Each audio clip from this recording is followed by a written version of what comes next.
Cheers, everyone. It's better, a bit more light. Hello, my fellow YouTubers and subscribers. And I use the word subscribers with a lot of emphasis. Welcome to this live stream where today I celebrate the fact that I have now achieved 800 subscribers. That is amazing. 800 people watching my videos. That's just brilliant. I mean, I know it's a small amount compared to certain big YouTubers, but you know what? It's a great audience to me. I never thought I would actually get this far. I've been on YouTube for over 10 years now. I think I started sort of back in 2010. I did these really crap audio reviews for films. They were really crap. And then I transitioned to a really crap webcam. And then gradually, over the course of time, my video quality and video editing skills have improved. So, yeah, this is a real nice achievement. And I'm only 200 subs away from the 1K. That's the next sort of big milestone. But I wanted to do this to thank everybody. And, you know, I have a lot of loyal supporters. And obviously, recently, some more people have joined in on my channel, which is great. Yeah, so this is a chance to ask me any questions that you would like. You know, I haven't done a Q&A for a while. I was going to do one. But yeah, it's been a while. And before I go any further, I want to give a shout out to somebody. Her name is Lichen Gaming. Now, she's from Israel. She's actually one of my best friends. I met her online, funnily enough. We met over Facebook, and we bonded over the Last of Us games. And she's become one of my absolute best friends, and I really do value her. And it's her birthday today, so I just wanted to say happy birthday to you. Love you. Nice to see you. I hope you've had a great day. And I didn't want this video to go on without mentioning her. Please subscribe to her. She does awesome playthroughs of The Last of Us. She's just a lovely girl. She's a really nice girl. Not many like her. So, with that in mind, this is a... Oh, bless you, your comment there. Oh, yeah. So, this is the chance for you to ask me any questions. You can ask me whatever you want. If it's a bit too personal, I may not go into it. And if I don't have an answer, then I'm sorry. But I'll try my best. And I can't say how long this video is going to be because I do have my dinner coming up, but I had to squeeze in some time today to do this. So, yeah, I will begin the list. Oh, hello, guys. There's a few people there. I've already said hello. Hello. That's all right. If you don't have any questions now, you can keep watching, and when you think of some, ask me some. Matthew Moyer, what reviews do you currently have in the works? The reviews that I have in the works are a review of Goodfellas, which is coming. I am also continuing the Matt Smith Doctor Who reviews, and possibly some other movie reviews. I don't know. I'm going to see Venom. Let There Be Carnage. Possibly some other new films. I want to see Dune. That's something I'd like to watch. And yeah, I don't have many other plans for reviews. I mean, it's hard to find time to do this now, but I will do my best. And obviously, as we get closer to Christmas, I'll do some Christmas reviews. That would be good. Mazel tov. Hello, Night Guy. Oh, thanks, Harry. That's really kind of you, man. Harry Thomas, please subscribe to this man. He is very genuine, and his videos are amazing. Talented artist. Do you agree the final battle of Wonder Woman gets way too much hate? If you're talking about the first one, yeah, I think so. I think it's actually spectacular. You know, I was really gripped by it because it was emotionally impactful. I really felt something. I was getting knots in the throat watching that. I thought, wow.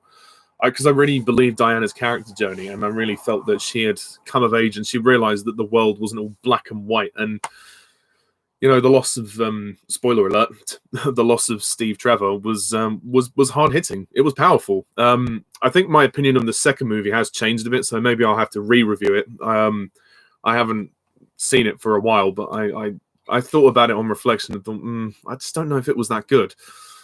But anyway, oh, bless you, Lichen. Bless you, bless you.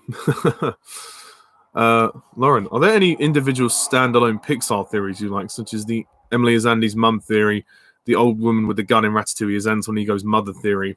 I didn't know about the old woman being Anton Ego's mum, potentially. That's an interesting theory. I mean, actually, I do believe that one, because thinking about it now, the character design, She does have that kind of face, though, doesn't she? She's very thin. I mean, she's not quite as pale as he is. That's the only thing. And she does have a big nose, but certainly with the eyes and the kind of expressions, there's a chance there. I mean, it's only a theory, of course, so it's never going to be proved. But Emily is Andy's mum. I don't know about that one. That's interesting. I don't know. But the thing is, if Emily is Andy's mum, surely at the end of Toy Story 2, when she sees Jessie on the bed, like Andy's got some new toys, surely she'd pick up on that. I don't know. Best question I got Savannah asks is, what franchise do you most want to come back? Franchise you most want to see take a break? Franchise I'd love to come back. Primeval. I mean, it's a TV show. It's been gone for a while. I think it could come back if it was rebooted. It needs a lot of passion. It needs a lot of care. And I think that with the right person behind it, they could do really well to achieve what they had in Series 1 and 2. I mean, who knows? I'd love to do it if I got the chance. In terms of franchise I want to see take a break, The Simpsons. The Simpsons is just dead. It really needs to go.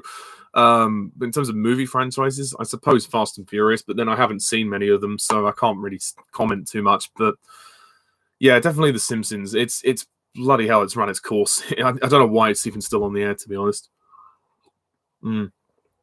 Dawson Young, what do you think of No Time to Die? Well, I've done a review of it, so if you want to know what I think of No Time to Die, watch the review. Actually, I've done 2 reviews. I've done a non-spoiler review and a spoiler review. Would you say Saffin is the most evil James Bond character? Interesting. Well, I won't disclose any spoilers for those who haven't seen No Time to Die, but what I will say is he's up there. He's very creepy. I don't think he's the best Bond villain ever. I think he's very good, but I don't think he's the strongest Bond villain. I think he's very creepy. Evil? Yeah, I guess so. In terms of in comparison to some of the characters, he is quite psychedelic. But I think with the performance, you get the sense this really unsettling, vibe, and I think that comes across really well. It's hard to say if he's the most evil James Bond character. I don't know if any of the villains have really been like evil incarnate. I thought there's always been a side to them, that's where you kind of understand some of their motivations. I mean, some of them have one-dimensional plans, to blow up the world or to create new life, live under the sea or live in space or something. But yeah, it's hard to say, really. Oh, thanks, Alan. I really appreciate that. Thanks, man. Thanks for being on the journey with me, bud. I appreciate it. What is a movie you wish you got to see in the theaters more than once? Oh, well, I would happily go and see Lord of the Rings as many times as I could. In terms of movies I've seen more than once, some of the Pixar movies, actually, I'd like to go back and see some of them. I watched Toy Story 4 a few times. I watched it about 3 or 4 times. Inside Out I saw twice. I'd love to go and see like Finding Nemo and the original Incredibles movie again on the big screen. Those were amazing. Like as a kid, I remember especially the Incredibles, watching that on the big screen. I thought, wow, this is really, really good. It still blows me away, really, that film today. It really is amazing. Dinobots. What was the game that made you want a PS3 or any other system you had? To be honest, Uncharted. I'd never played them before, but I remember this distinctly, actually. A very good question. I remember going into a Toys R Us store, and I remember seeing on the TV screen the advertisement for Uncharted 2, Among Thieves, and I thought, that looks really cool. I just thought graphically it looked amazing. For the time, of course. I mean, it's now a little bit dated, but... and then I got the PS3, and I got that game when it came out, and I was blown away by it. I thought, wow, this is awesome. I mean, I had other games that I got, like I got some of the Harry Potter games and everything on PS3, but that game was the main reason why I wanted a PS3. And again, why I got PS4, Uncharted 4. Uncharted 4. But yeah, no, I really love those games. They are awesome because it felt, because they felt cinematic, and that's because I'm a fan of films, and any game that makes itself feel more cinematic, I am there, so I feel more involved in the story. Do you think the Secrets of Dumbledore will be nothing but action? I don't think it will be completely action. I think there's a lot of story there to tell me. Certainly, The Crimes of Grindelwald was, well, there was not much action. It was a lot of exposition. I don't think it will be the reverse of film 2. I think if there's a balance of action and story, then that will work. I just hope that we get a film that's better paced. You know, if it is going to be all action, as long as the story's there in the forefront rather than the background, then that's fine. You know, but it's hard to say. But I think we're in for some surprises. I would hope so anyway. Did you know the community tab is unlocked? Yes, I found it out earlier. Thank you. Congratulations, man. Thank you. Thoughts on Russell T Davies coming back to run Doctor Who? Yes, I'm sorry, I didn't get around to doing a video about this. Russell T Davies, wow, yes, that came out of nowhere. I did not expect to hear that he was coming back. And to be honest, he could very well be the salvation of Doctor Who once again. If the writing improves, then the show has a future.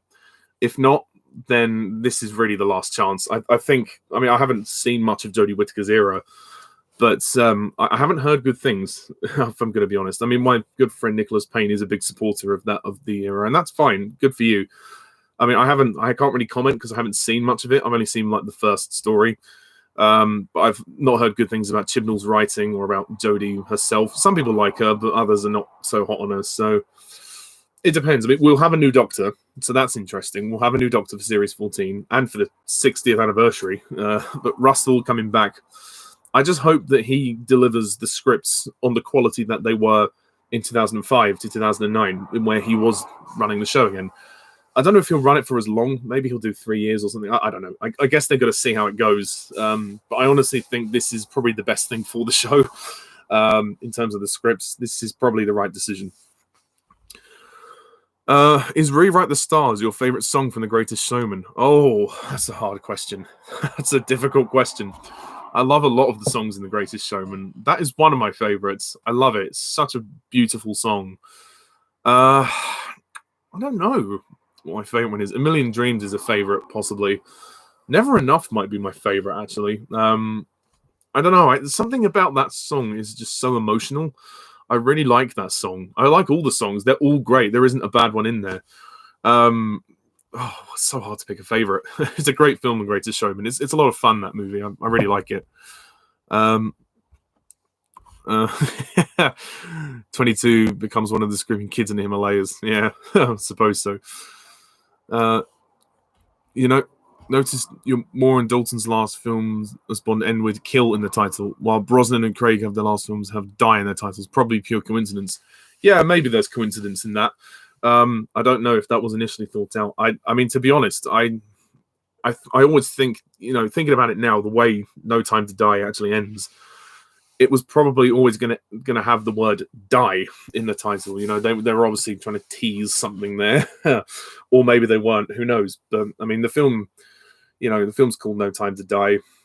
Brosnan's last film, Die Another Day. It probably is coincidence. I don't know. There's only so many titles you can have for James Bond.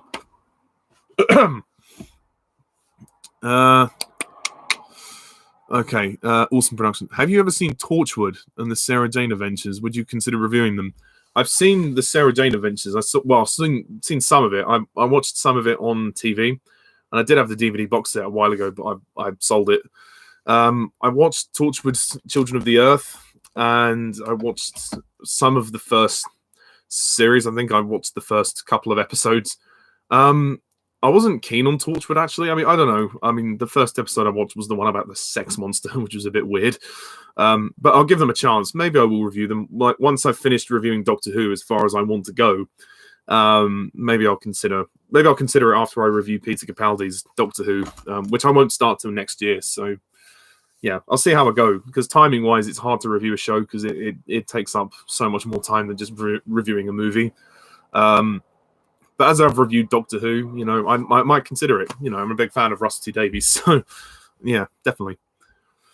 Did you know Brosnan wasn't a fan of Spectre? Yeah, I heard about that. I don't think he hated it. I think he just said it was all right. He didn't really care for it. Have you seen Monsters at Work on Disney Plus? Yes.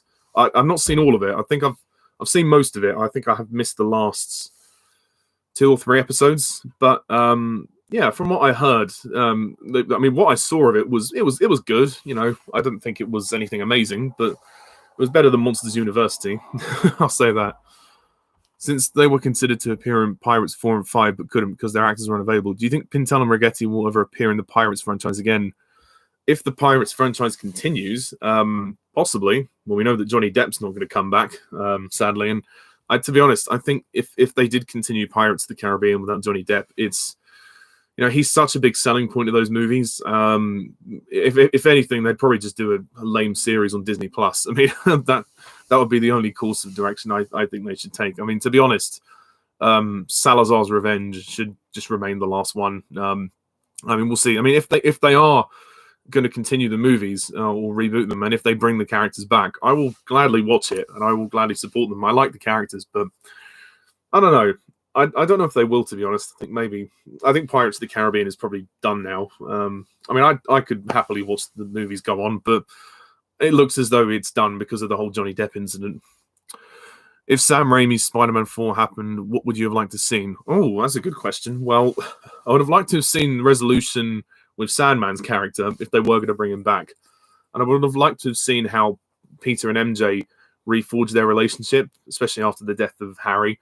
Because actually, that's one thing about Spider-Man 3. Peter never apologizes to Mary Jane. He never apologizes. And, you know, it's a shame, really. There's still a couple of loose ends in Spidey 3 that could have been tied up. And I think some new villains as well. Like there was rumors about the Vulture, the Lizard, coming into the fourth movie, and that would have been interesting. The idea sounded really good, but obviously they cancelled it. Such a shame. Do you prefer Jurassic Park Raptors or Primeval Raptors? Neither. I don't know. I mean, the Jurassic Park Raptors were quite scary. I think they were scarier because of the kitchen scene, the way that was directed and shot. I think they were made to be a lot scarier. The Primeval Raptors was still quite good. The CGI was actually very good for a TV budget, so I guess I have to give them that. But I would give the edge to Jurassic Park because of the kitchen scene, the way it was scarier. Watching deleted scenes from Harry Potter, such as Petunia talking to Harry about Lily and the Deathly Hallows, and knowing Dudley made amends with Harry, do you think Petunia should have been redeemed? Yeah, I mean, Petunia was never a character I thought was disgraced. I thought she had flaws. I never thought she was a disgrace.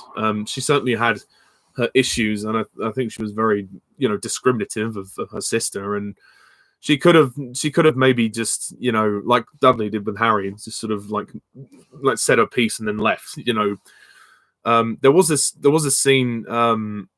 From the Deathly Hallows, the deleted scene one. I did see those deleted scenes. I think cutting the Dudley scene was a mistake, but cutting the Petunia scene with Harry should have. Well, I think that was also kind of a mistake. I think they could have kept that in. I think because that added a bit more. Because Harry said, "Oh, they'll torture you. You need to leave and do all this." So I think Harry had always kind of thought, to. I think at that point he just thought he'd made his peace with them and he was just trying to protect them. So I think she understood that. And I think there's always been a little bit of an understanding between the two of them because, Lily was Harry's mum. And I think Petunia does have I suppose, I don't know, maybe this is a strong word. I don't know if she has a respect for her sister, but I think by the end of the story, like in the Deathly Hallows, I think she comes to understand Harry a lot more. And I think she sees a lot of the qualities of her sister in Harry. But I don't think she'd ever really come to terms with her sister's identity, her magical identity, which is obviously something that contributed to their relationship not being good.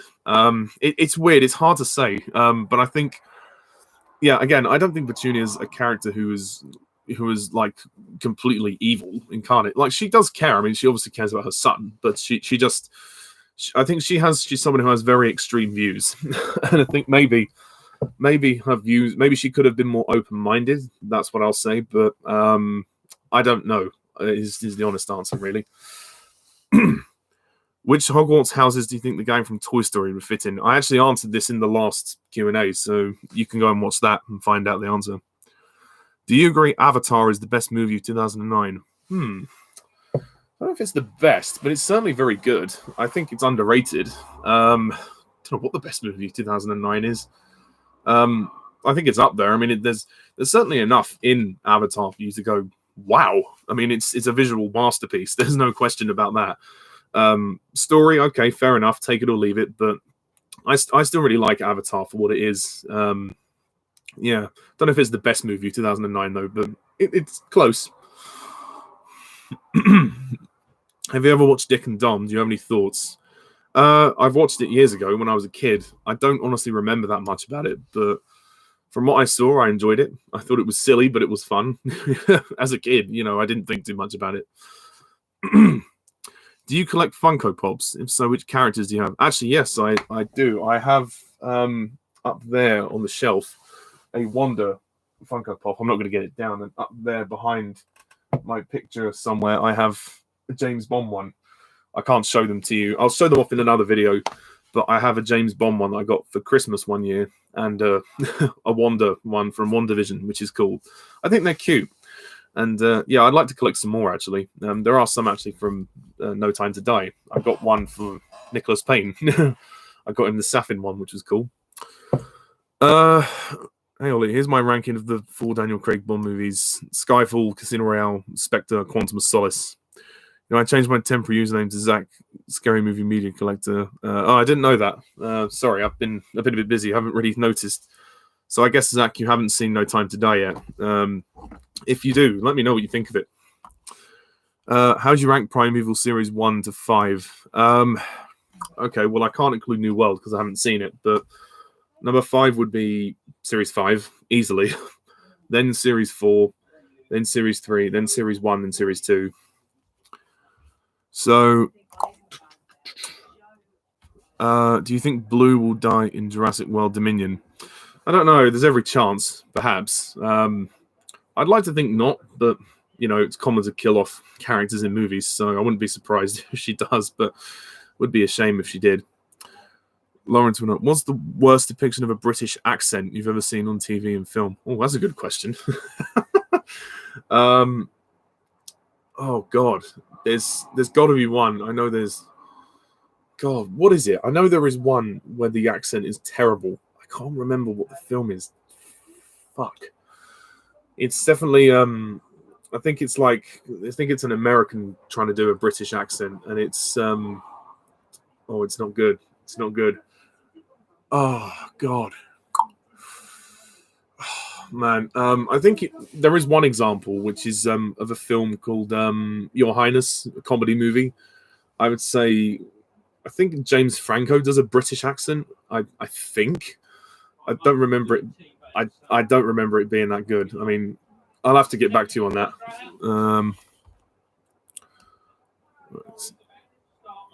Right. Okay. I'm concerned the 2022 Batman is going to feel too similar to Batman Returns. I don't know. I mean, it's. I don't think it's going to be quite as dark as that, to be honest. I mean, it's not directed by Tim Burton, so that's one thing.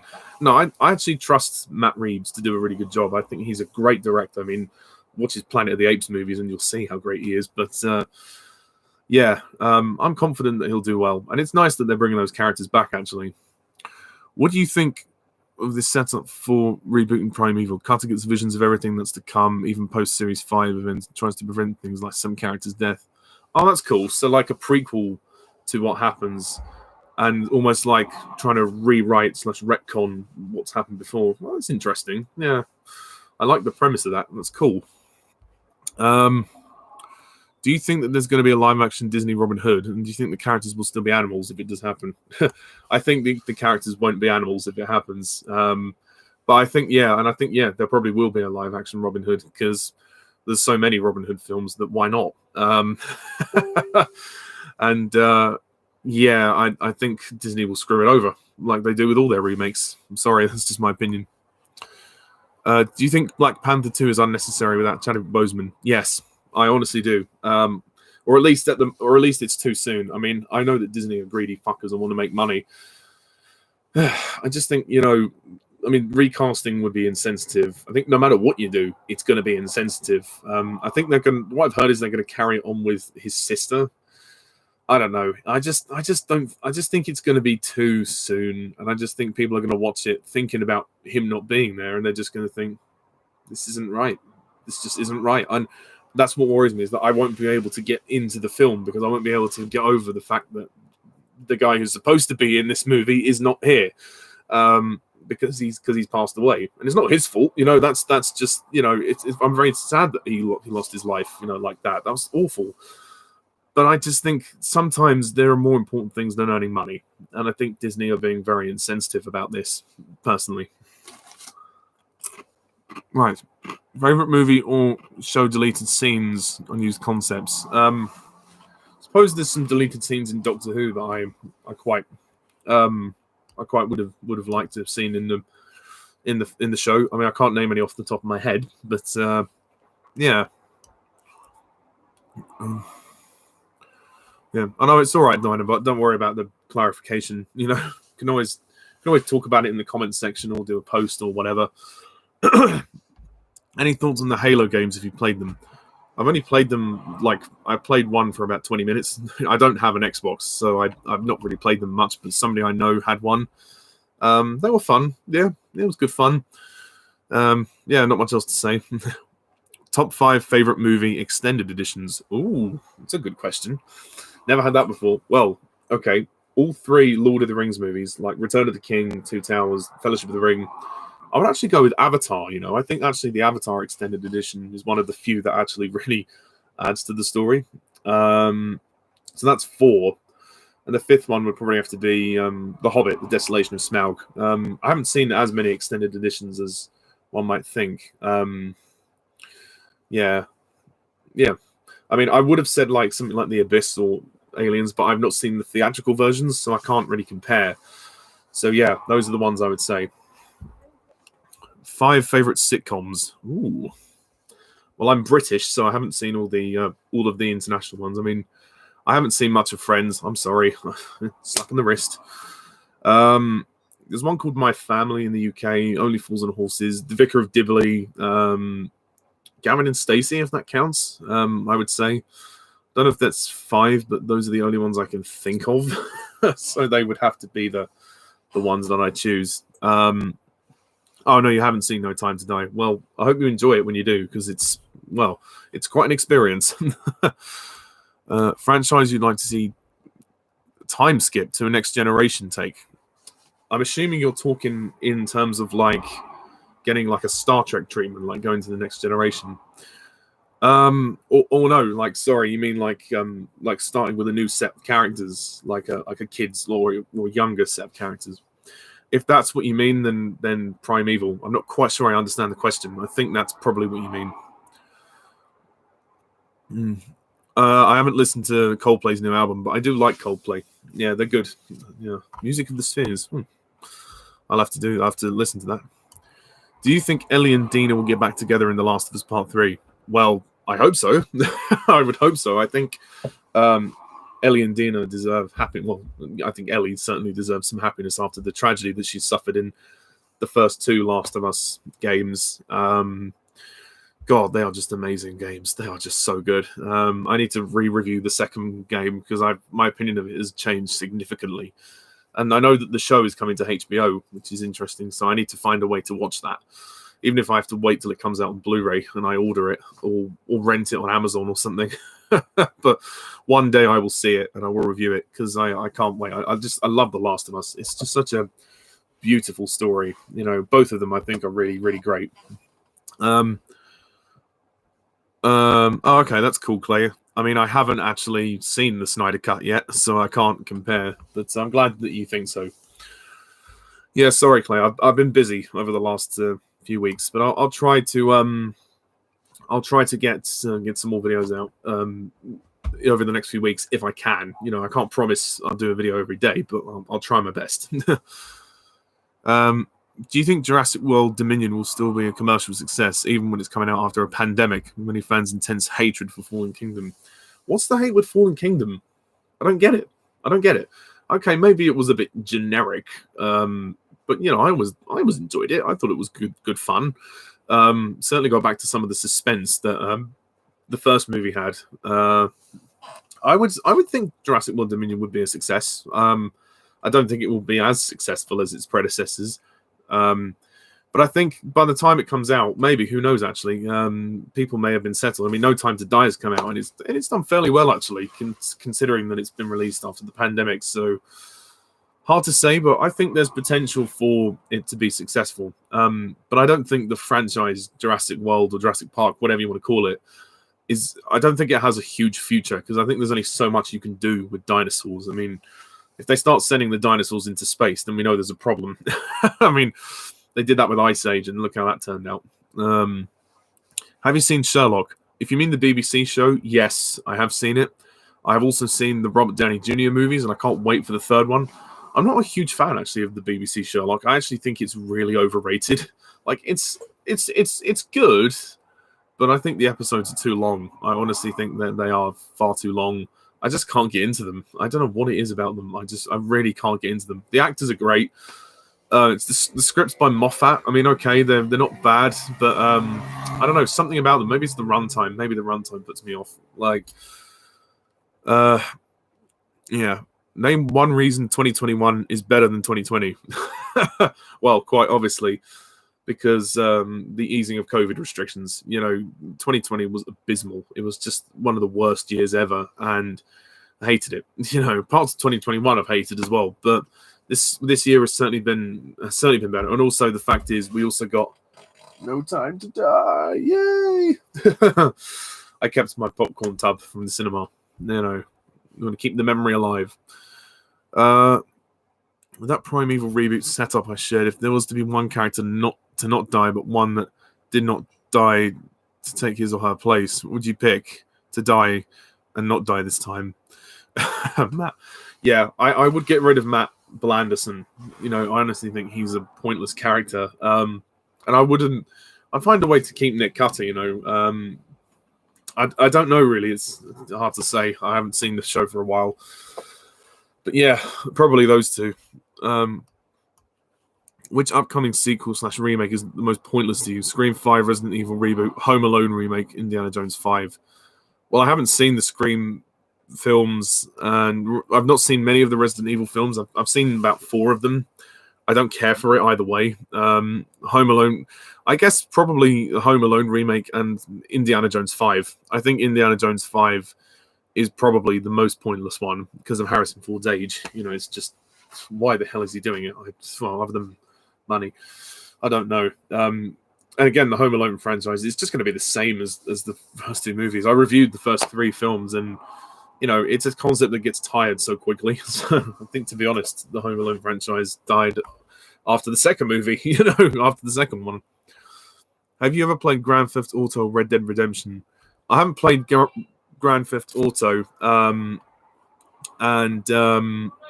Yeah, coming. 2 secs.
Ugh.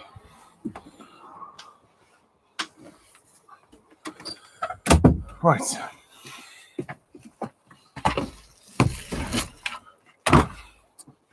Okay. I apologize about that, guys. I'm really sorry. I was called downstairs for something. Right. Okay.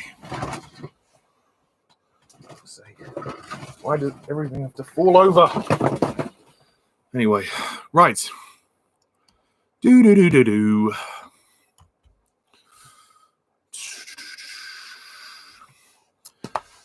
Any unpopular opinions you have about Harry Potter? Unpopular Harry Potter opinions.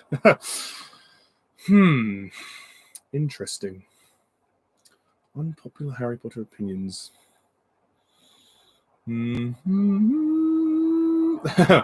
Well, I don't have one, but my sister does. My sister actually doesn't like the character of Dumbledore. Don't ask me why. That's what she said.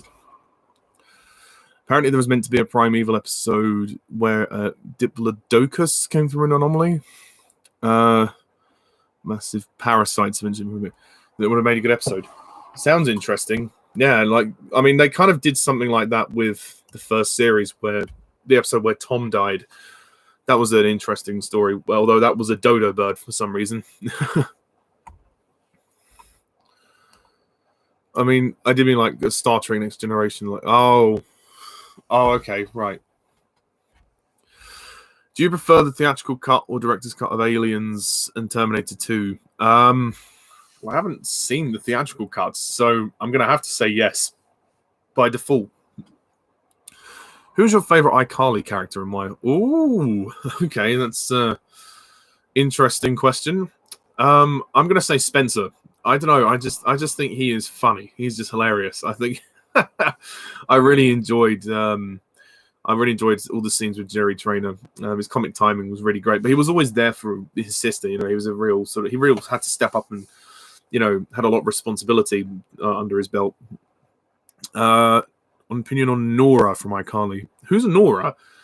I don't remember who she is. If she's from the new series, I haven't seen it. I don't know who Nora is. I'm sorry. What's your opinion on Gibby from iCarly?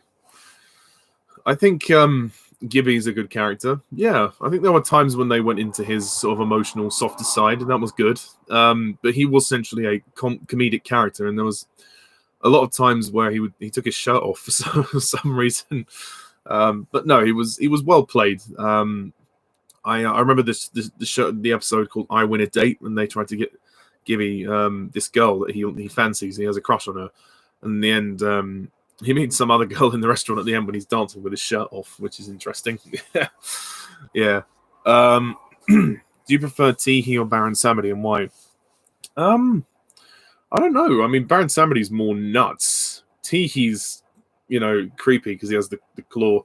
I think Baron Samedi, I just think because he is so out there, he almost doesn't fit in something like you would see like a James Bond movie. But actually, I think that's what works about him, that he is almost so mismatched with the movie. In a way, he's not. But in any other Bond movie, he wouldn't fit. And that's the genius about his character. What's your favorite movie of all time? The Lord of the Rings, The Return of the King. Enough said.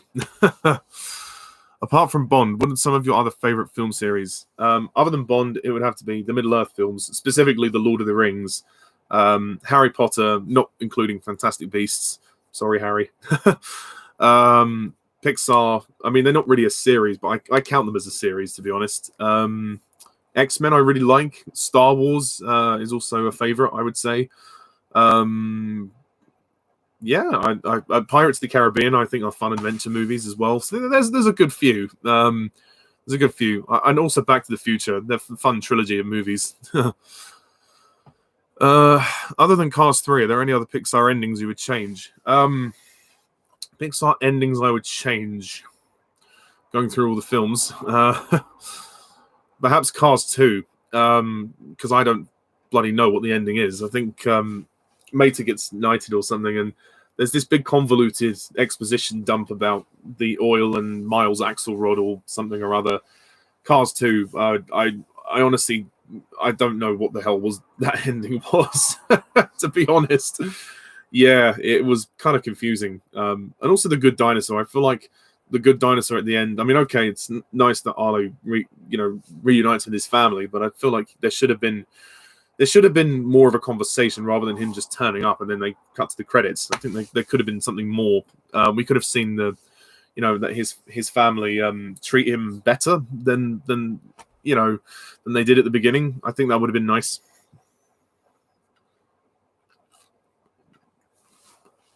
Right.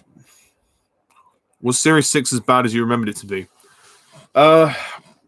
Yeah, yes and no. I mean, some of the stories were really good, but others were very disappointing. I think the series arc, like the River Song story arc, wasn't great. It really dragged the series down. Yeah, I guess yes is the answer to that. What was I up to? Nora is the crazy psycho fan who kidnapped Carly and the gang twice.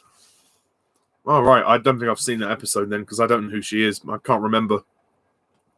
Have you seen Watership Down? If I have, I don't remember. It's been years since I probably did see it. I can't remember, to be honest. How much of iCarly have you seen? I've seen the first season. It was put on Netflix a while ago. I kind of watched the first 2 or 3 seasons, and then I kind of zoned out towards the end. I kind of lost interest a bit, or I was getting a bit too old for it. But I've watched clips of the later series, and they're okay. But yeah, I don't have an extensive knowledge of iCarly. I know a few. I know more of the earlier stuff. And again, I would love to watch it all again, but UK Netflix only has the first season, or it did at the time. I don't know if it still has it now. Favorite episode of iCarly and why? I don't know. All the episodes with Neville I really like. I think they're fun. One of the episodes I really liked was when I think it was I Saved Your Life or something, where Freddie saves Carly's life and then he gets injured and then she kisses him and he finally gets, the girl he's always wanted. I thought that was a really nice moment there. It's a shame that Sam had to ruin it at the end by saying, I think she's in love with what you did and not in love with you. And he broke up with her, which was a real downer to end it on, really. But there you go. Do you think it would have been cool to see Craig's Bond interact with Desmond Llewellyn's Q?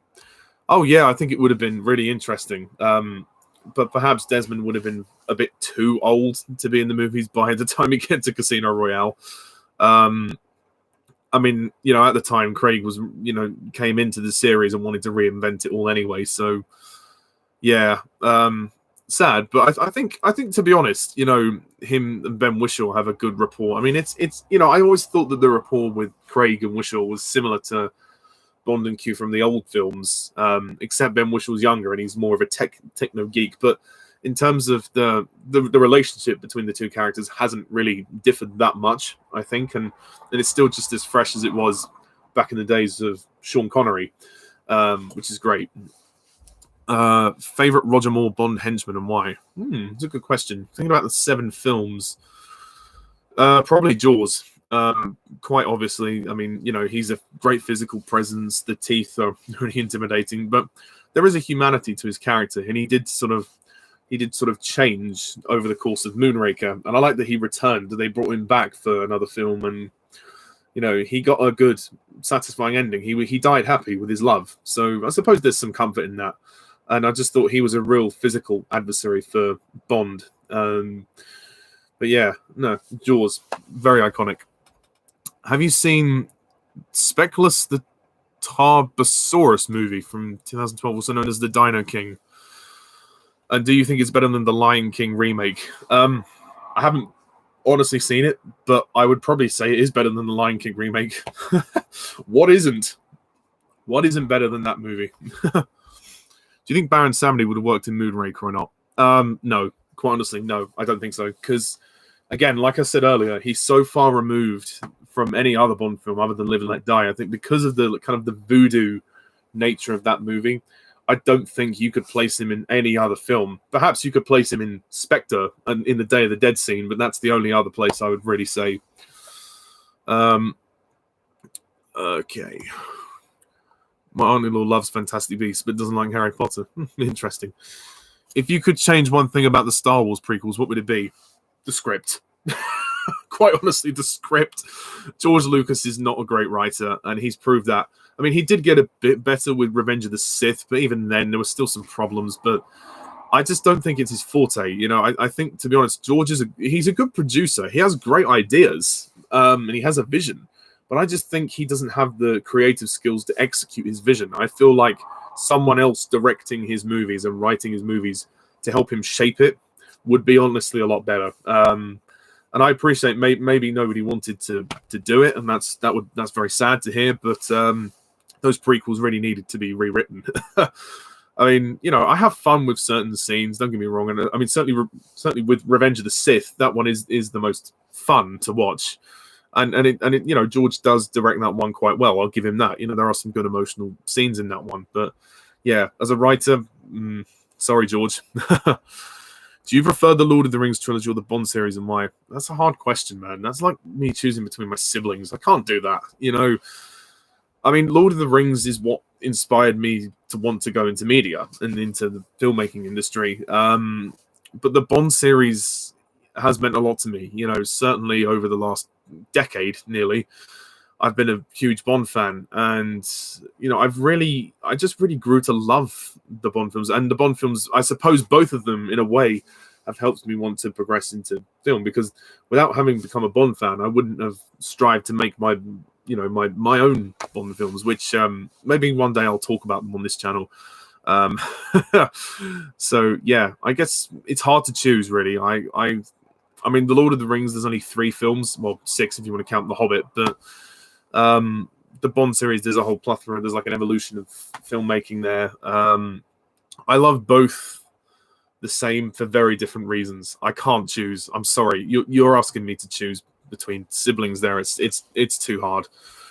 Favorite and least favorite ending to a Roger Moore Bond film. Favorite ending to a Roger Moore Bond film.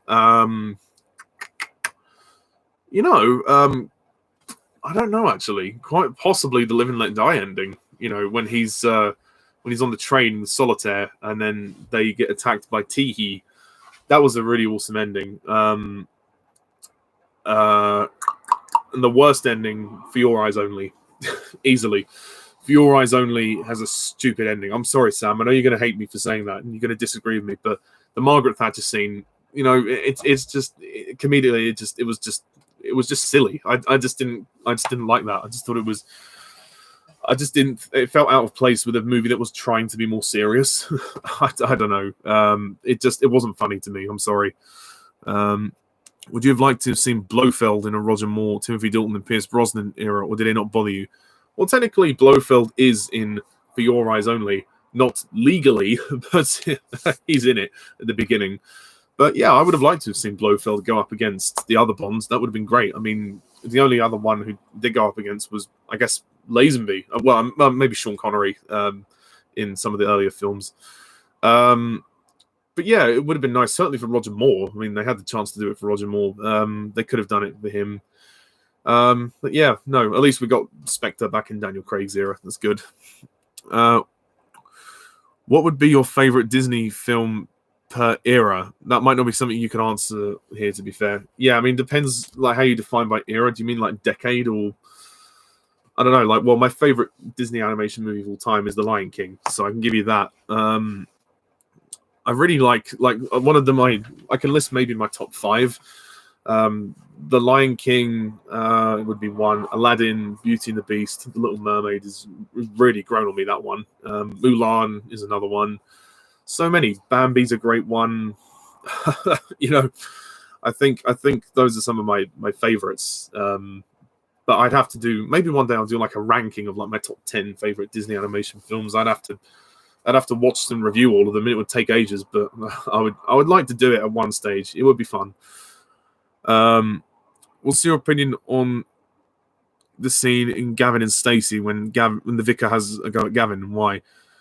Trying to remember which episode that is. I can't remember what episode it is. If you can tell me which episode it is and more details, then I can answer I can answer that question. At the moment, I can't.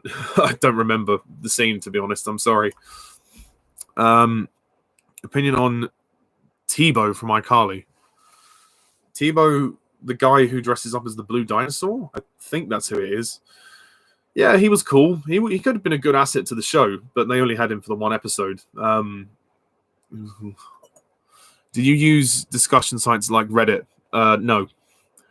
What's your opinion on Russell T Davies returning to Doctor Who as a producer? Well, I've already answered that question earlier, so I'm not going to repeat myself. Do you prefer Kamal Khan or Hugo Drax as a Bond villain? Why? I mean, Hugo Drax, there's something about him that's, despite the fact that his plan is so outlandish, there's a sinister, side to him. I think both are very similar, to be honest. Kamal Khan is quite sinister. I don't know. I might go with Drax on this because I found him more scary. Like when he could lose his temper and really get angry with Jaws and stuff. I mean, Kamal Khan was more reserved. He was more contained, but he was still kind of chilling, I think, in places. But I think Drax had more of a presence than Khan, I would say. So I'm going to go with Hugo Drax. What's your favorite dinosaur movie? Ooh, that's a good question. It's probably going to be an obvious choice, but for now I'm just going to say Jurassic Park, just because I can't think of any others. I do love that movie. What's your favorite dinosaur? This is going to sound stupid, but my favorite dinosaur breed is the iguanodon, and that's because of the movie Dinosaur. I'm not going to lie. When I was a kid, I used to love that movie. I still do really like that film, actually. It's underrated, and I've always, because of the main dinosaur in it, Aladar, is a iguanodon, and I've always been kind of fascinated by by that breed. Could Desmond Llewellyn made Die Another Day any better if he was alive back then? Well, perhaps, but not much could have made Die Another Day better as far as I'm concerned, unless they rewrote the script. How do you work out your ratings when you review things based on what the main thing is based on? That's a good question. Well, my rating system has always been out of 10, and I've stuck to that.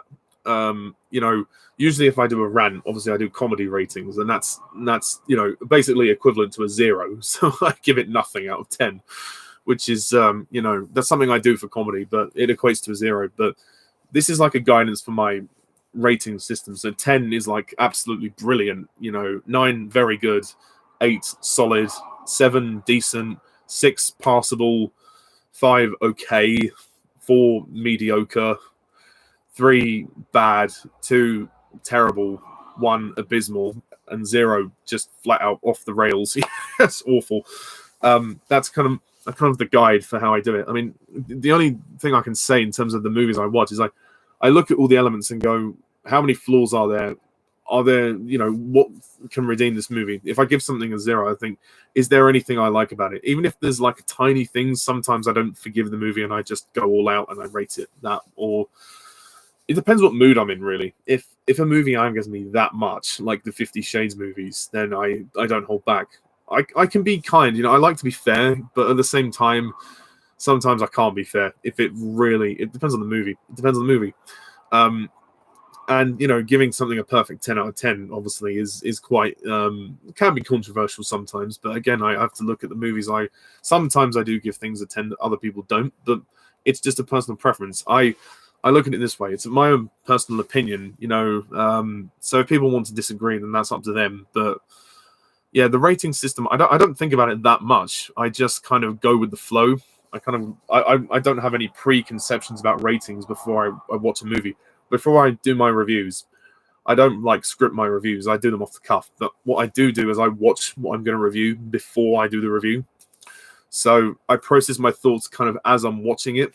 And then sometimes I might need a bit more time or clarification before I rate something. Sometimes I struggle to rate things.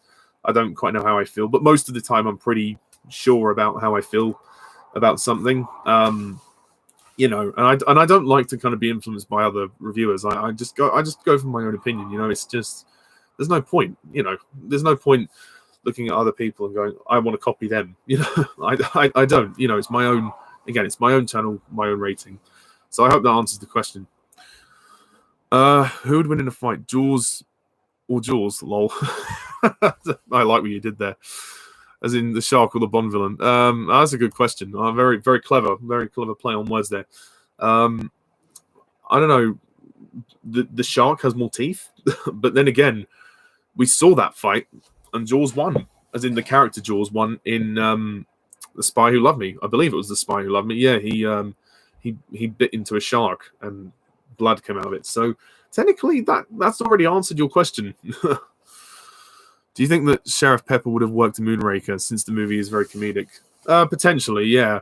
But to be honest, if they included him a third time, that might have been a bit of an overuse. Opinion on Mrs. Benson in iCarly. She's funny. I like Mrs. Benson.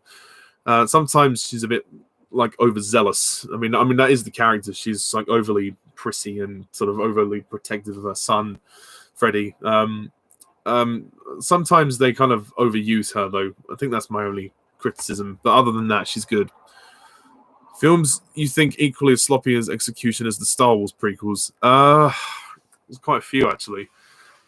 Home Alone 3 is one. Die Another Day. Pierce Brosnan.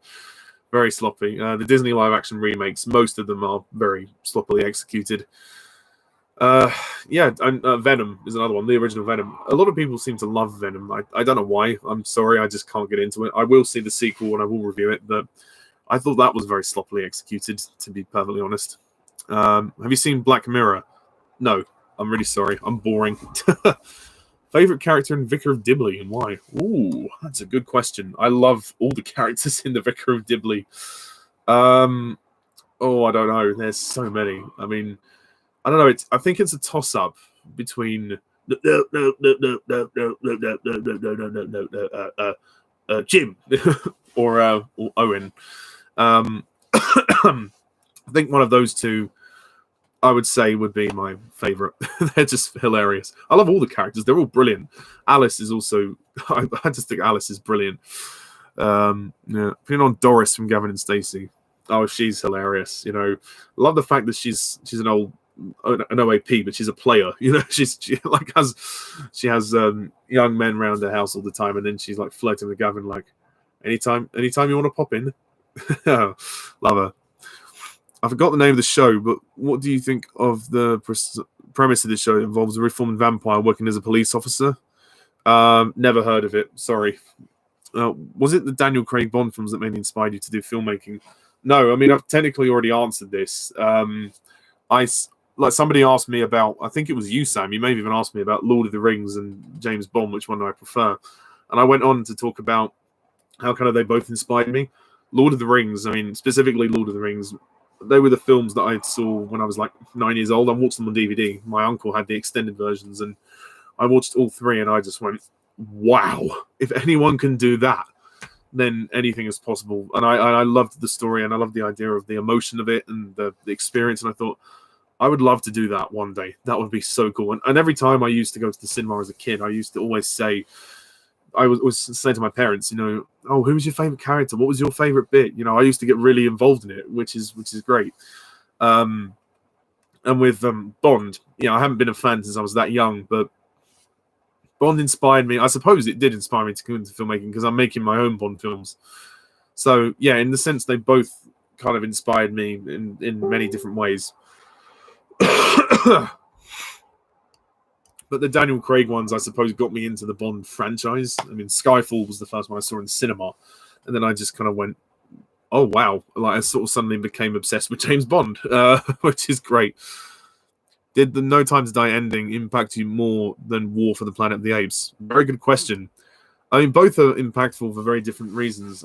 I think both hit the emotional nail on the head because they were done right. I don't know. I'm inclined to say No Time to Die. It's just simply because we've had a longer time with Daniel Craig's Bond. But the War for the Planet of the Apes ending was still very emotional, very beautifully directed and done. So if I say No Time to Die, it's not by much. Ugh. Would you agree that the pacing of Moonraker drags a bit at times? Perhaps. Maybe there's a couple of scenes they could have removed, but I didn't think it was the slowest Bond film of all time. Which Disney villains would you have fun seeing in a brawl? I think Scar and Jafar. I'd love to see them go at it. Or maybe Hades as well from Hercules. That would be cool. Which Disney... Oh, no. Sorry, I've answered that. Was The Spy Who Loved Me always your favourite Roger Moore Bond film? Did it used to be something else? No, I think it was always Despite Love Me. And actually, I think it was the first Roger Moore film I saw as well. To me, it just has the most. It feels the most sort of quintessential of the Bond films of his era. A bit like how Goldfinger is of Connery's era, and like Skyfall is of Craig's era. It has, to me, the best blend of all the Bond elements, with a great story and a great finale. It's a classic. It's just such a great movie. I really enjoy it, and I think it has one of the best themes as well. That nobody does it better. I'll do a Bond songs ranking as well at some point once I've done the movies.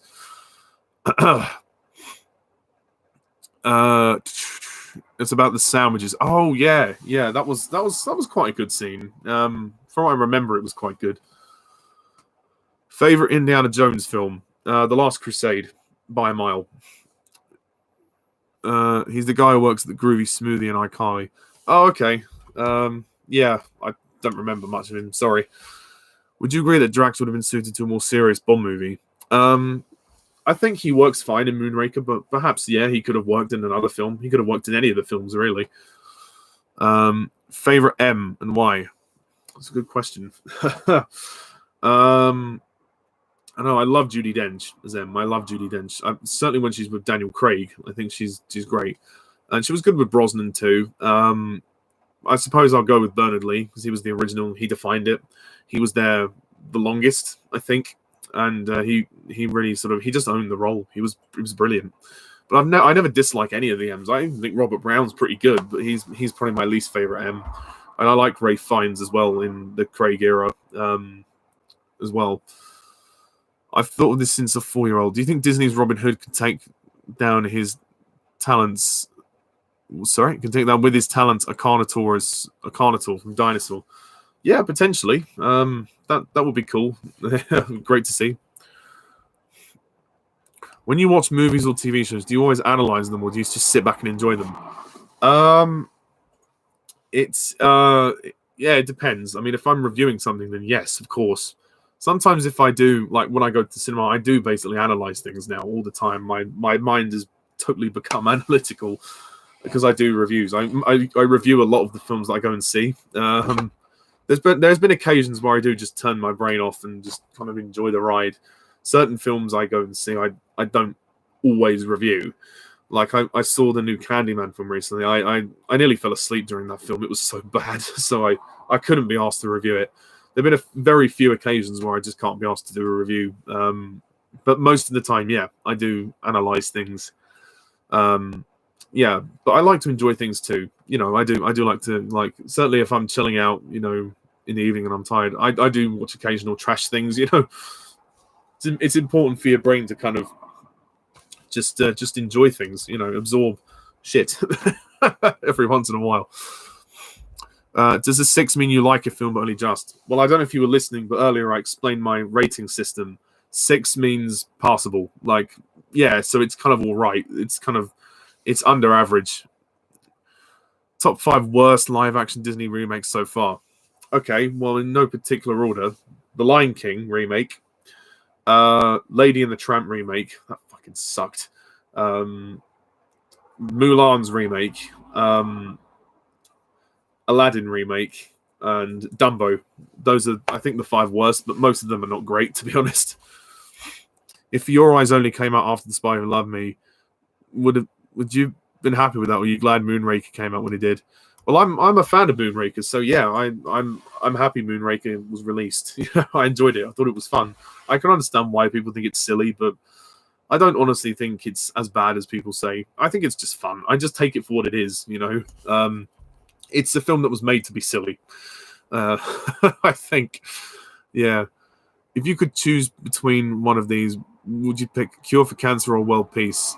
I think Cure for Cancer. Too many people have died from that disease. It's horrible. But, you know, that's a good question.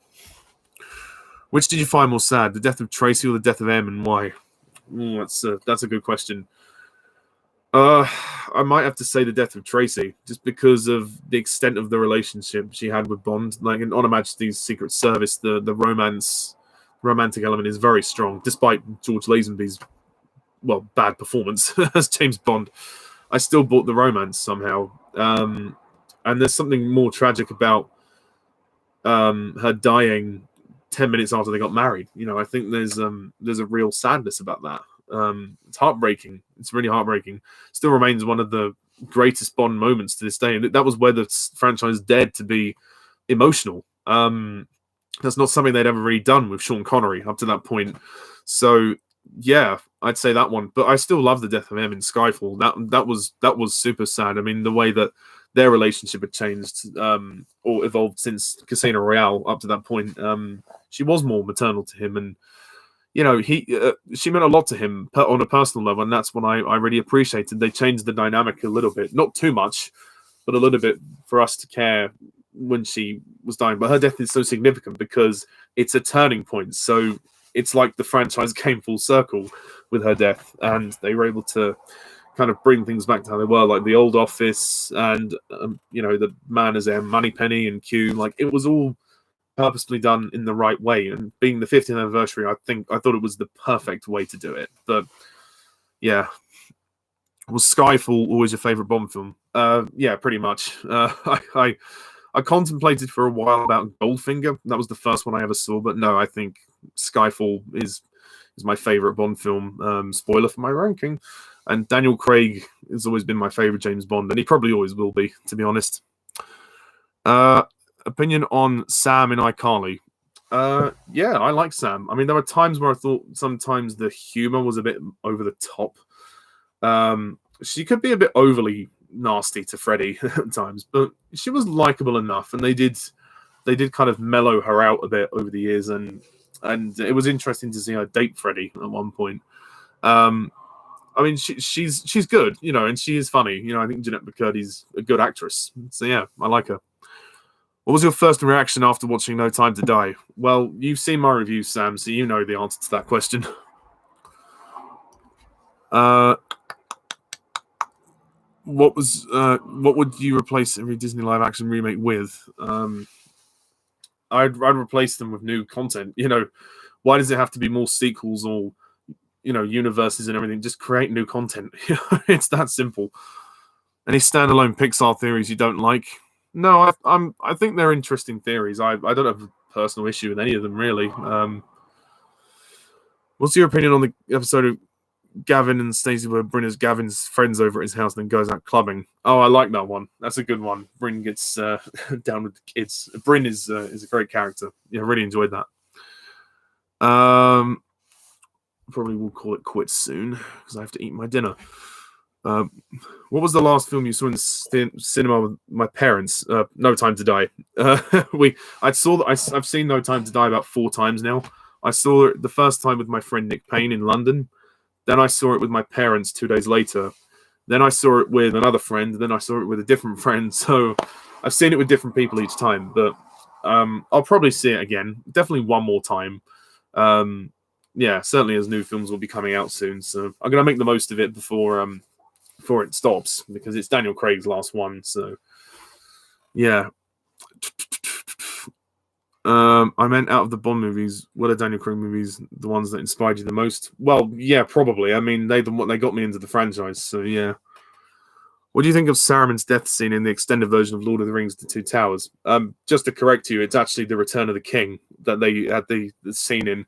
But yeah, I really like the scene. I think it's a great scene. It's a shame they cut it from the theatrical release, but obviously due to runtime, I understand that. And they were struggling. They didn't think that it was the right way to open the film, so they just cut it, which is a shame. But I think it actually works really well. I mean, with the extended version, it still flows really well, I think, even though it's really long. If all Disney villains had a massive battle of power, which one do you think would die first?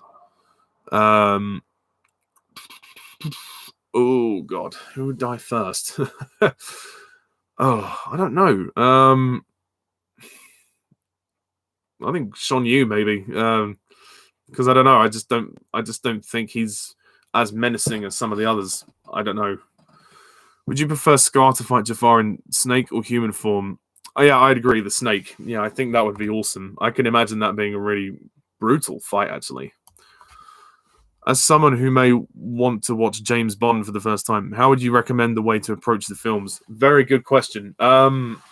To be honest, it depends, because the Daniel Craig movies are like a reboot. So you could either start with Casino Royale, which is like the modern era of Bond, and it sort of like reinvents the franchise, or you could go back to the old films and maybe start with Dr. No. But to be honest, I always say this to people. I think if you want to start with a Bond film, start with Goldfinger. Goldfinger is one of the quintessential movies of the franchise. It's one of the most iconic. It has some of the most iconic scenes in it. It's a brilliant film. So I think maybe dabble in different eras. So maybe watch one film from each era, from each actor who's played the role, and see if you like it. And I think go from there. So maybe watch, say, Goldfinger, On Her Majesty's Secret Service, Spy Who Loved Me, The Living Daylights or License to Kill, GoldenEye, Casino Royale, just so you get a feel for each of the actors and also how the sort of Bond movies are.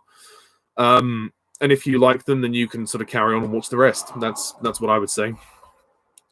When will your next part of your Bond ranking be uploaded? Yes, sorry about the delay with that. It's been kind of busy recently. I've actually been filming my own Bond film. I'm going to do a video at some point talking about that. I don't know when I'll get it up. I'll try and get it up tomorrow. I've got a movie review to upload as well, but I had to do this first because this was priority. So hopefully within the next day or 2 days. And I'm sorry it's in 5 parts, but it's just the easiest way to do it. If the Daniel Craig movies didn't exist, would you still be the big Bond fan you are? I don't know, actually. That's a good question.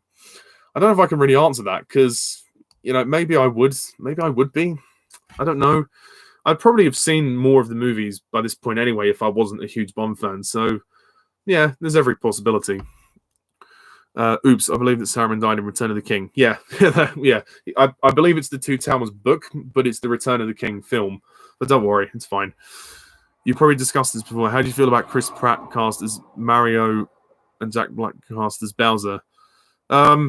Yeah, I have no opinion on that, really, to be honest. I didn't even know about it. So, yeah, I mean, to be honest, both have got the comedic chops to do it. It will be fine, Do you think that Casino Royale novel was adapted way too late into a movie because the Cold War ended?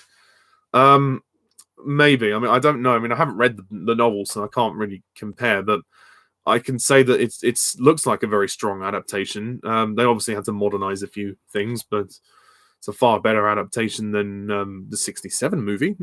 Right. I'm gonna have to end this in about 5-10 minutes. My dinner's getting cold. So, would you agree that Moonraker would have been terrible if Lazenby was in it?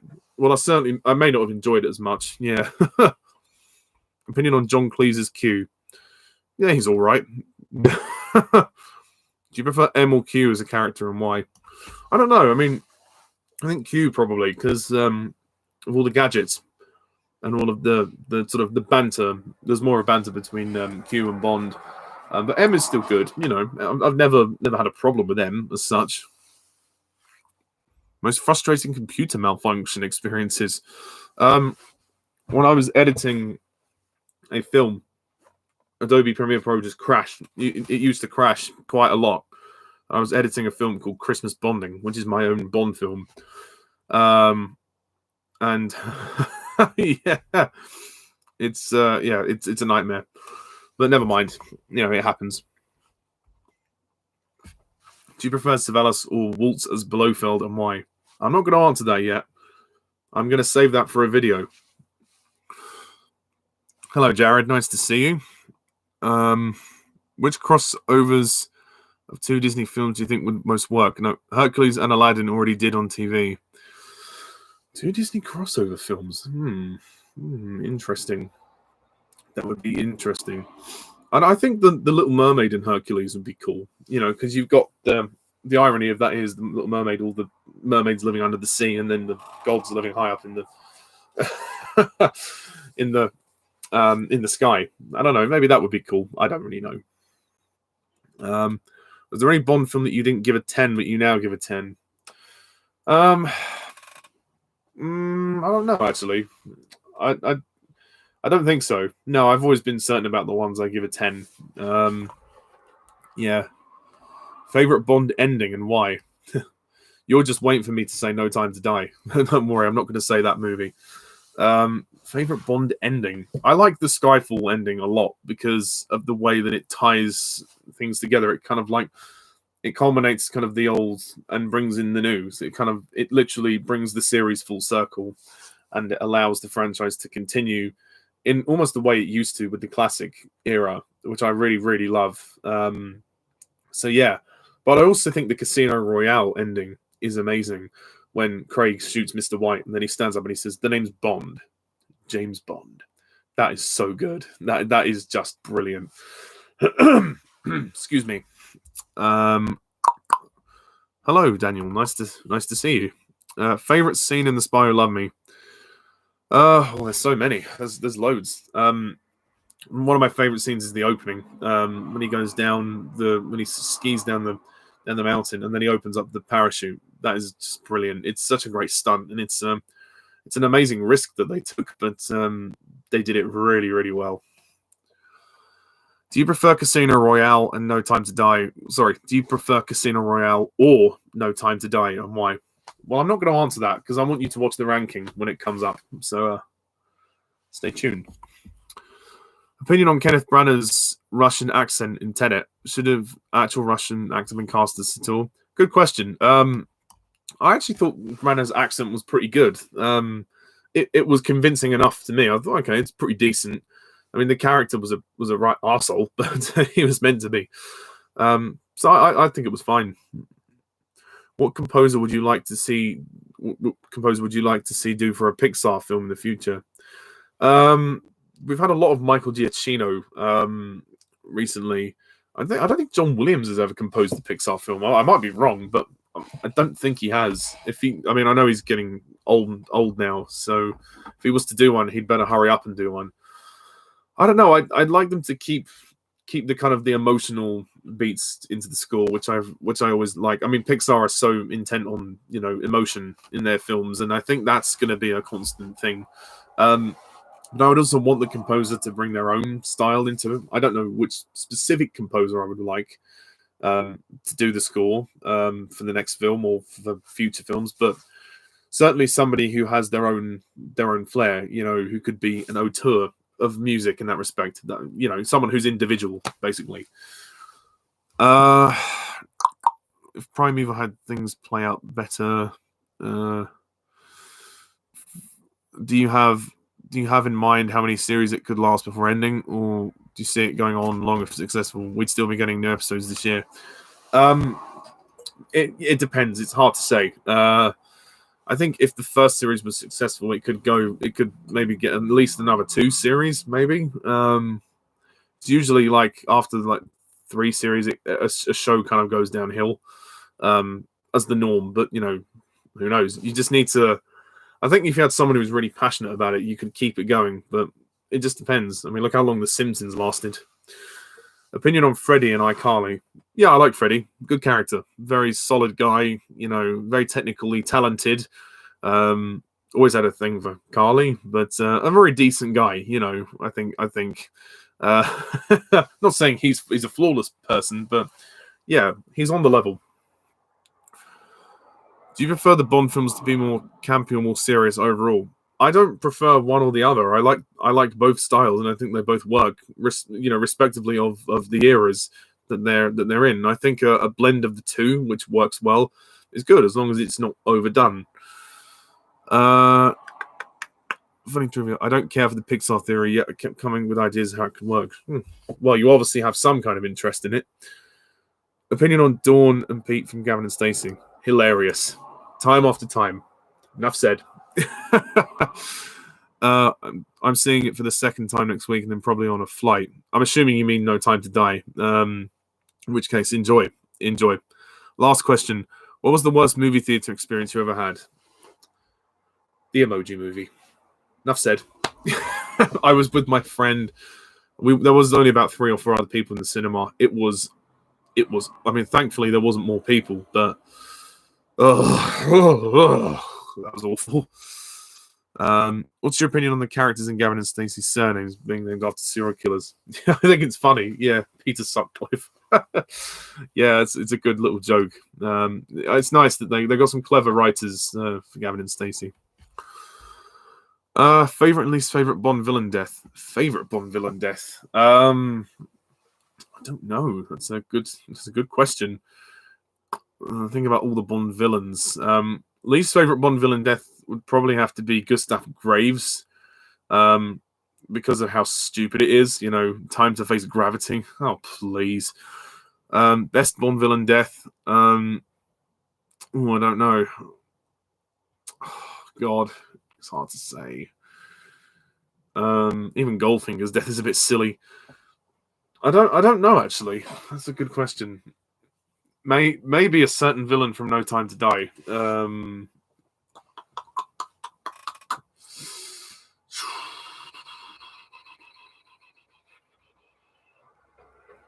I'm just thinking about all the films in my head.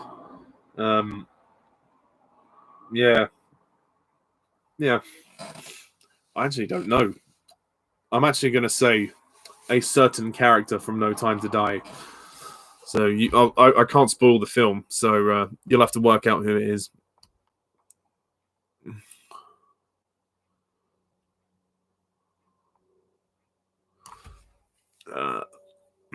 Would you agree that the Brosnan Bond movies were just trying to copy the Roger Moore ones?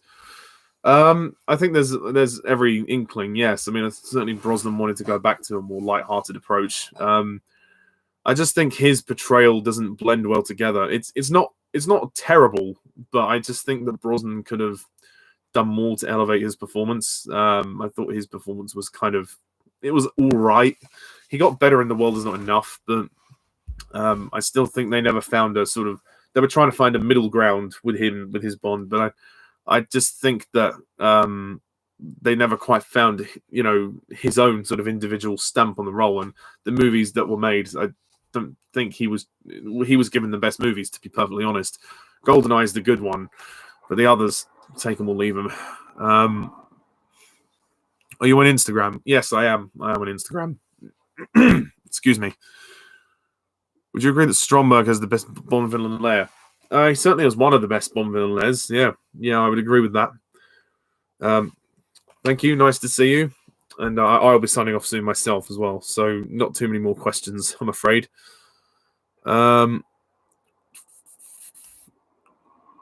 If only the Bond films existed or Brosnan ones, would you be upset? No, I wouldn't be upset, but I probably wouldn't be as much of a fan. Because I still like GoldenEye. GoldenEye's good. Just don't care for the other three. Do you prefer Q or Moneypenny, and why? And probably Q for the reasons I said earlier when you asked me the question about Q and M.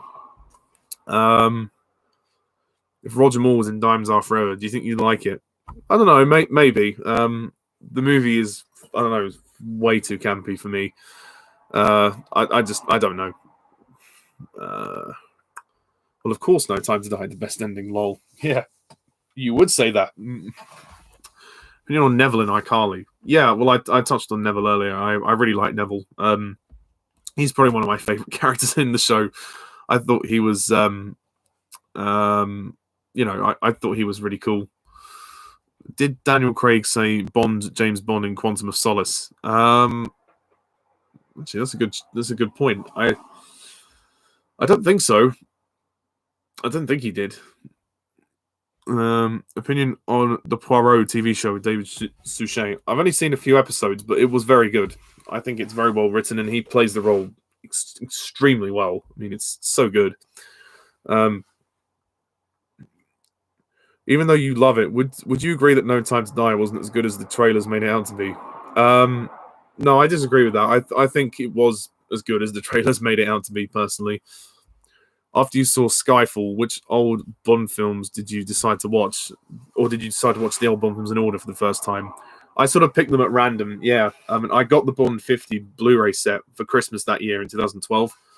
Gradually, over the course of the next year, I watched them all in random orders. And then over the years, I watched them all again and again. And I'm now really familiar with the movies. And yeah. So yeah, that was it, really. What was when you review them? No, I watched a few of them before I reviewed them. I watched like Goldfinger and The Spy Who Loved Me. They were the two I watched a lot. A View to a Kill was always on TV. I watched a few of them on TV years ago when I wasn't really much of a fan because my parents watched them. They were Bond fans, but yeah, I watched them all more closely when I reviewed them the first time. I've re-reviewed the Bond films over the years.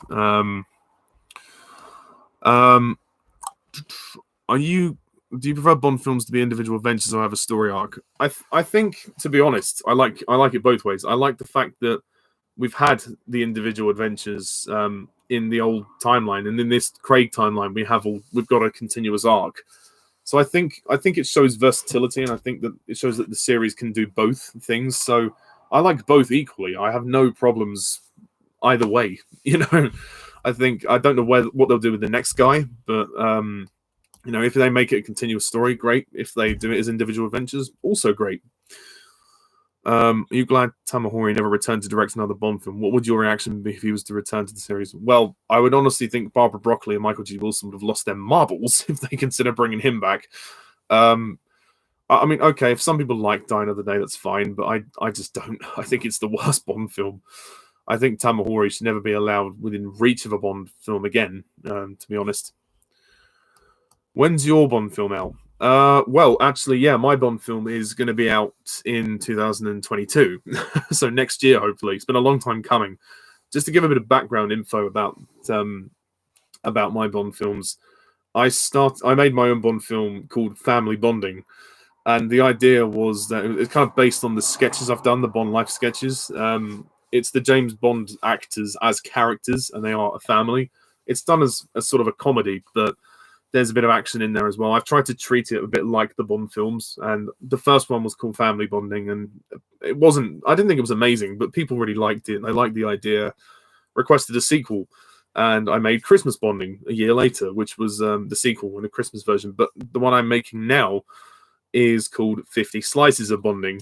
Now, I'm going to ask those of you who haven't to subscribe to my other channel, which is called Pajak Productions. I'll type it into the chat so you know which one it is. Pajak Productions. That's the name of my channel where the films are. And let me see if I can get a link, because yeah, I've been working on 50 Slices of Bonding for a good number of years. I mean, initially I actually cancelled the project, but it was brought back a few months ago. And, obviously, because COVID happened, I would have had to delay the movie anyway, but I delayed it before COVID. And I think, to be honest, it was better that I did delay it when I did. But now it's in full swing. I've been filming for the last few months, and things are really starting to come together. So I would very much like if any of the Bond fans on this channel would subscribe to that channel. Please watch them. I mean, the first one, Family Bonding, is not great. It's like some of the visuals in that film are really poor. But it was one of the first things I made. So, you can look at it with that eye, and hopefully you'll see when you watch the second one that there is an improvement. And I wrote the scripts, I directed them. I actually appear in the movies as well. I act in them as Pierce Brosnan as well. So yeah, let me know what you think. And obviously the third movie is coming out in 2022. So I'm still making it. It's going very well, I think, and I hope it will be a good ending to this trilogy. And I've done some other films. It's not just James Bond. I've made some other films. I made a graduation film, made an animation. So there's a plethora of content to check out. So yeah, please let me know what you all think. I take constructive criticism. The only Bond films that use this with Roger Moore, would you be fine with that? Yes. Yeah, I would be fine with that. I love Roger Moore's James Bond. Roger Moore's Bond is just so much fun. Right, I'm gonna call it quits very soon, guys. So I'm going to do the last few questions from Sam, and then I'll probably have to end it there. So, what's the Bond film that you rewatched the most, and why? Well, you can quite obviously guess that it's Skyfall, because it's my favorite.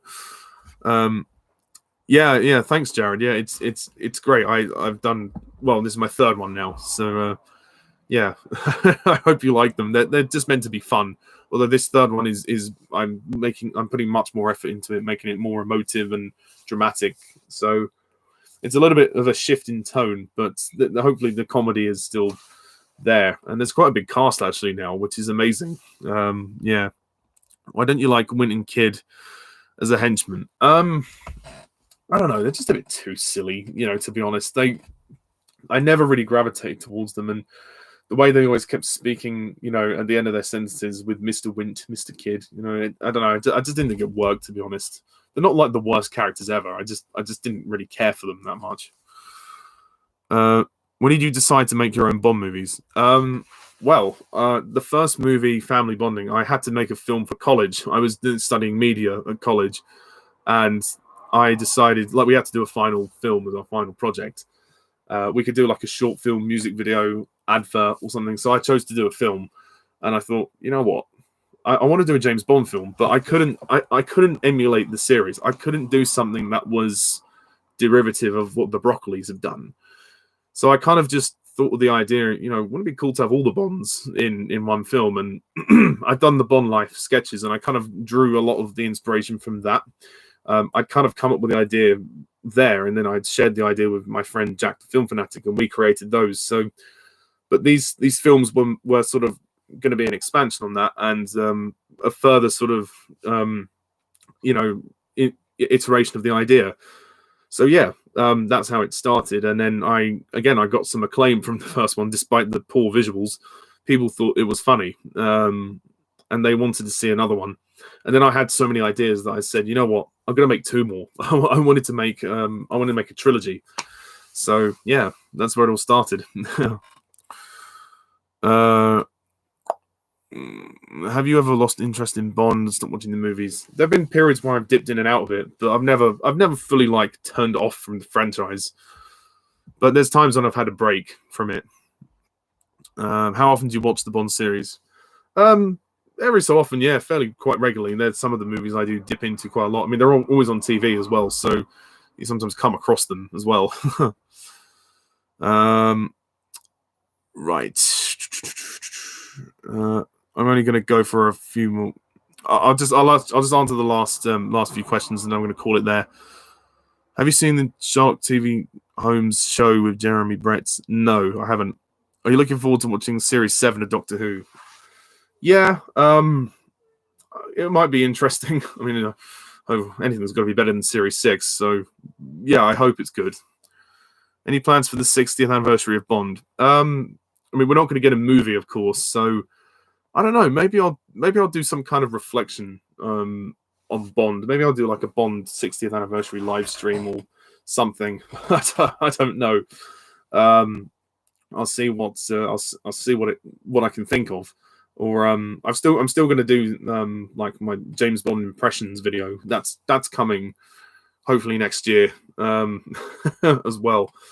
And yeah, I'm doing loads of Bond rankings and everything. So maybe what I'll do is I might do like my top 60 greatest moments from James Bond, like my top 60 greatest moments from the franchise. But yeah, maybe I'll do that. I think I might plan that. So yeah, one last question. Did you ever like Diamonds Are Forever? No. Sorry, man. I've never liked it. It's just not one of my favorites. But anyway, that's the wrap for tonight. Thank you so much, all of you, for watching this video and asking the questions. Thank you for subscribing. Cheers to you all. I really appreciate the support. And here's to the next 800 subscribers. It truly is an honor. Thank you. So yeah, thank you very much for watching this live stream. And yeah, stay tuned for more reviews and videos in the future. So until next time, I'm Mr. TARDIS11. Thank you for watching. See ya. Bye for now.